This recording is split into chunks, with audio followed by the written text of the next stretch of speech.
క్రైస్తవులకు ముఖ్యమైన పండుగ యేసుక్రీస్తు జన్మదినోత్సవం. ఈ క్రీస్తు జన్మదినోత్సవాన్ని వారు పరమ పవిత్రమైన పండుగగా భావించి పండుగ చేసుకుంటూ ఉంటారు.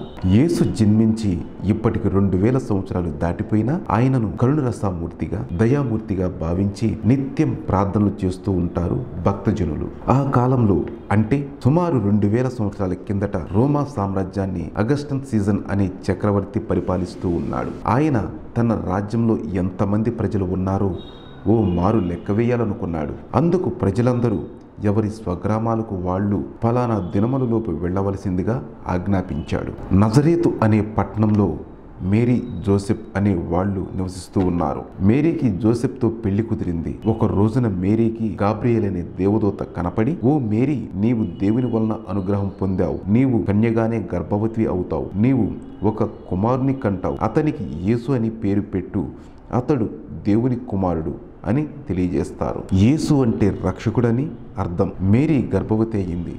ఇది తెలిసిన జోసెఫ్ ఆమెను పెండ్లాడరాదని, విడిచిపెట్టాలని ఆలోచన సాగిస్తాడు. ఒక రాత్రి కలలో అతనికి దేవదూత కనపడి, మేరీని నీవు విడువరాదని, ఆమె భగవంతుని వరం వలన గర్భవతి అయ్యిందని, ఆమెకు పుట్టే కుమారుడు దేవుని కుమారుడని, తన్ను నమ్మిన ప్రజలందరినీ వాళ్ల పాపాల నుండి రక్షిస్తాడని తెలియజేస్తారు. జోసెఫ్ న్యాయవంతుడు, భక్తుడు కనుక మేరీని ప్రేమతో ఆదరించాడు.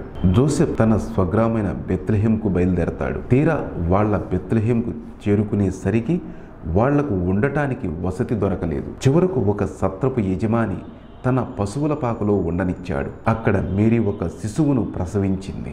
ఆ రాత్రి ఆ ఊరిలో ప్రక్కనున్న పొలాల్లో కొందరు పశువుల కాపర్లు తమ గొర్రెల మందలను కాపలా కాస్తూ ఉన్నారు. అప్పుడు ఒక దేవదూత ఆకాశం నుంచి వారు ముందుకు వస్తుంది. ఆ దూత చుట్టూ ఉన్న వెలుగులకు గొర్రెల కాపర్లు భయపడుతూ ఉంటారు. ఆ దేవదూతలు వాళ్ళతో ఈ విధంగా చెబుతూ ఉంటారు, భయపడకండి, ఇదిగో మేమొక సంతోషకరమైన శుభవార్త తెలియజేయడానికి వచ్చాము. వినండి, బెత్లెహేములోని ఒక పశువుల పాకలో లోకరక్షకుడు జన్మించాడు. ఆయనే అందరికీ ప్రభువు. ఒక పసికందు పొత్తిగుడ్డల్లో చుట్టబడి పశువుల తొట్టిలో పరుండబెట్టి ఉంటాడు. అతడే లోకరక్షకుడు అని తెలియజేస్తారు.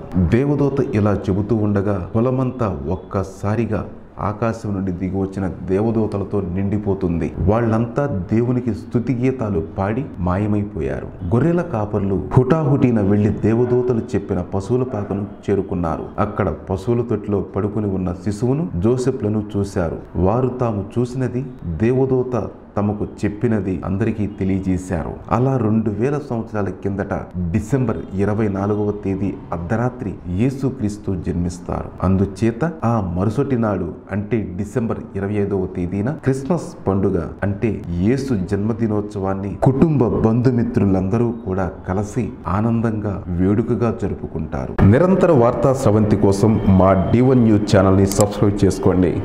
Please like, share, subscribe D1 news channel.